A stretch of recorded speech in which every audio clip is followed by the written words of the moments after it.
Hey there, and welcome to your personalized deep dive. So you sent us some stuff on SugarDefender, and let me tell you, the name alone piqued my curiosity. They market it as like the solution for blood sugar, right? Well, today, we're going to break it all down, the science behind it, the marketing tactics, the whole nine yards, and see if it really lives up to all the hype. And to help us navigate through this sea of information, we've got our expert here. Welcome. Glad to be here. So, just so you know, this isn't just some random product review, okay? This deep dive is tailored specifically to your questions. You asked, we're answering. So let's kick things off with Sugar Defender's own presentation, shall we? They're all about regulating blood sugar, helping you shed those extra pounds, and to sweeten the deal even more, they slap on that 60-day money-back guarantee. Oh, and let's not forget about the army of seemingly ecstatic customers, boasting a near-perfect 4.98 star rating based on over 2,000 reviews. Pretty convincing stuff, wouldn't you say? But, and this is where things get really interesting. Absolutely. They're using some classic marketing tactics to draw people in. That limited time discount they're always pushing and the way they highlight their most popular package. Yeah. It's pure scarcity tactics. Yeah. Makes you feel like you got to jump on it right now before it's gone, you know? Oh, tell me about it. I fall for that one every time. Like, gotta get it before it's gone. For sure, for sure. And then there's a whole free ebook bonus with certain packages. Classic way to incentivize those bigger purchases. Even though, let's be real, the info in those ebooks is probably readily available elsewhere. Right. So, gotta watch out for those sneaky marketing tricks. But okay, let's get to the heart of the matter, the actual product. They highlight 8 key ingredients: eleuthero, coleus, maca root, African mango, guarana, gymnema, ginseng, and chromium. Some of these, like guarana, I've personally seen it in energy drinks. Yeah, guarana is often used for its stimulating effects. But instead of just listing all 8, maybe let's group them by what they supposedly do, you know? So first up, we've got our energy and metabolism boosters: eleuthero, coleus, maca root, and of course, guarana. Now, traditionally, people have used these for those exact purposes, but the science behind their blood sugar benefits is, well, it's pretty thin, to be honest, especially at the dosages you'd find in something like SugarDefender. So while those ingredients might give you a little pep in your step, they might not be the blood sugar miracle workers they're claiming to be. Yeah, pretty much. Yeah. Now, we've also got gymnema and ginseng, traditionally used for keeping blood sugar in check and, overall well-being. Now, gymnema is particularly interesting. It's been a staple in traditional Indian medicine for centuries, used to help regulate blood sugar, and there's actually some decent scientific evidence to support this. Okay, so gymnema has some promising research behind it. That's good to know. Yeah, some studies have shown that gymnema can actually help curb those sugar cravings Mm-hmm. and even lower blood sugar levels after you eat. Ginseng, too, has a long history of use, and some research suggests it might improve insulin sensitivity, Right. which is, key for regulating blood sugar. But we do need more research to say for sure. So not a slam dunk for ginseng just yet. Exactly. And this brings up a super important point about dosage.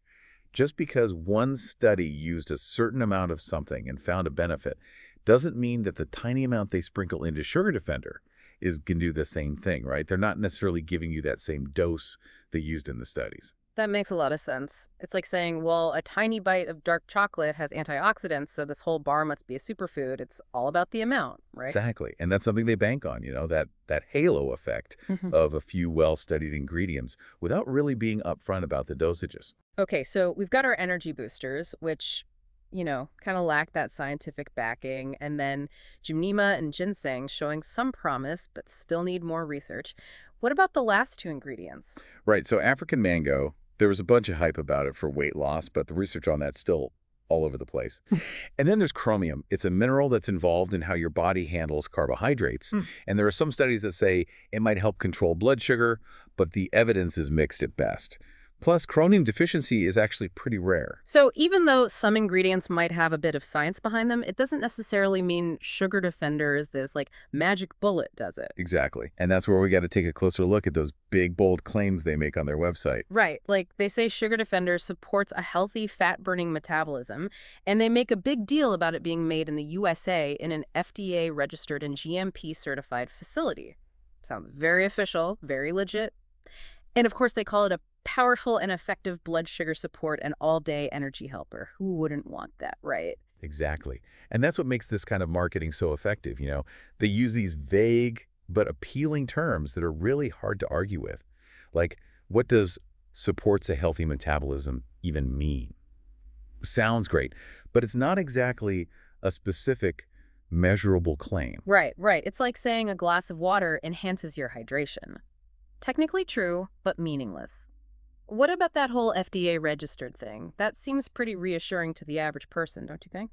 It's designed to sound that way, for sure, Hmm. but it doesn't actually mean what most people think it means. You see, in the U.S., any food facility, they're required to register with the FDA.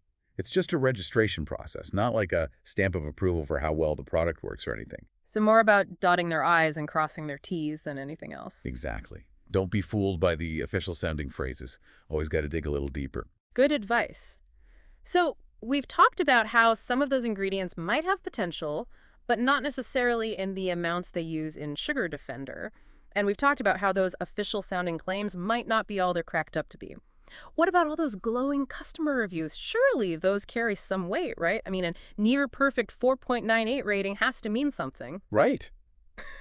Well, customer reviews, they're a tricky thing. While some people genuinely benefit from a product and want to share their experience, you also got to consider that some of those reviews might be, shall we say, incentivized or even completely made up. Wait, incentivized. What do you mean by that? Some companies, they offer discounts or even free products in exchange for positive reviews. It's a way to artificially inflate those ratings and make their products seem more, well, appealing. Wow, had no idea. So how can you tell what's legit and what's not? Honestly, it's tough. But I always recommend approaching customer reviews with a healthy dose of skepticism. Look for balanced reviews, the ones that mention both the good and the bad. And always remember, what works for one person may not work for another. Everyone's Yeah. different. Good point. We're all unique snowflakes. Okay, so we're approaching those reviews with a critical eye. But what about their money-back guarantee? They make a big deal about their 60-day, no questions asked refund policy. Seems like a pretty safe bet, right? If it doesn't work, you just get your money back. What's the catch? A 60-day money-back guarantee does sound pretty reassuring, gotta admit. Is there really a catch, though? Well, think about it.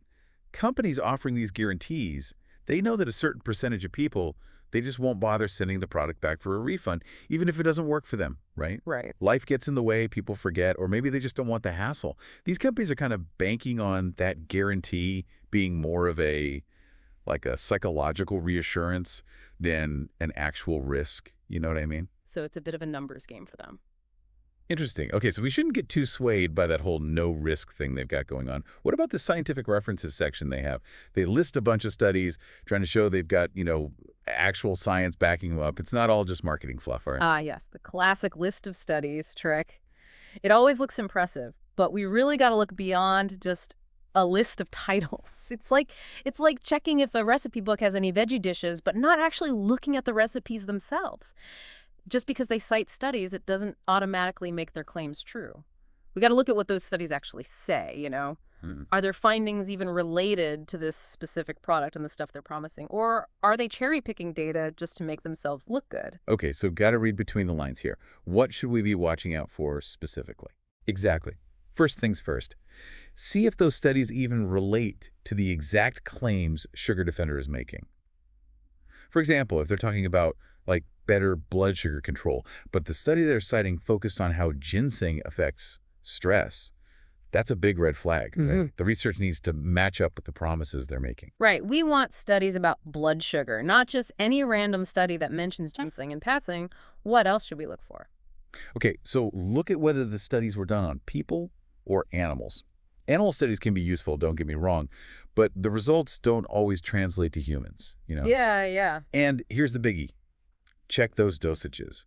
See what they used in the study compared to what's actually in SugarDefender. One study might show great benefits from a huge dose of something, but if the product only contains a teeny tiny amount, it's not going to have the same effect, right? So, like, eating one blueberry isn't going to give me the same antioxidant power as eating the whole container. Exactly. Context is key here, my friend. It's all in the details. So those scientific references, they might seem convincing at first glance, but don't be fooled. We really need to critically evaluate them before jumping on the bandwagon. This is eye-opening. I feel like I need to go back and reread every health product label I come across, be a little more skeptical. That's never a bad idea. A little informed skepticism is your best friend when it comes to all this health product stuff. It can feel kind of overwhelming to be that skeptical all the time, though, like you and I, we geek out on this stuff, but not everyone has the time or the energy to turn into a scientist every time they buy a supplement. Oh, absolutely. It Mhm. can definitely feel like information overload. That's why, at the end of the day, when it comes to your health, the best thing you could do is talk to your doctor or a registered dietitian. They can give you advice that's tailored for you, based on your own needs and medical history. I'm with you there. There's no magic solution that works for everyone, right? Exactly. It's all about finding what works for you. Well, this has been an incredibly eye-opening deep dive, I gotta say. Thank you so much for joining us today and sharing all your wisdom. Happy to do it. And listener, I really hope you found this deep dive valuable. And remember, this whole thing was crafted just for you, based on what you were curious about. That's what makes these deep dives so special. We're on this journey of discovery together. So, what will you explore further based on what we've talked about today? Until next time, keep those questions coming and keep diving deep.